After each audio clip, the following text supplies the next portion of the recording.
इनकरा से अच्छा जीवन साथी केहू नहीं हो सकत। खुश रह जा तो दोनों लोग। हाँ,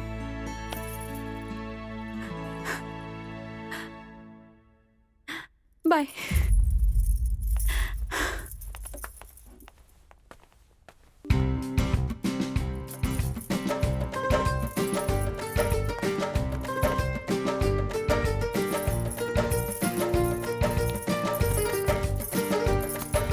मिस्टर यादव, आपको तलाक की अब कोई आवश्यकता नहीं है। आपका जो वैवाहिक जीवन मुझे लग रहा है बहुत सुखमय हो, मतलब विश्वास के साथ ये रिश्ता चलेगा।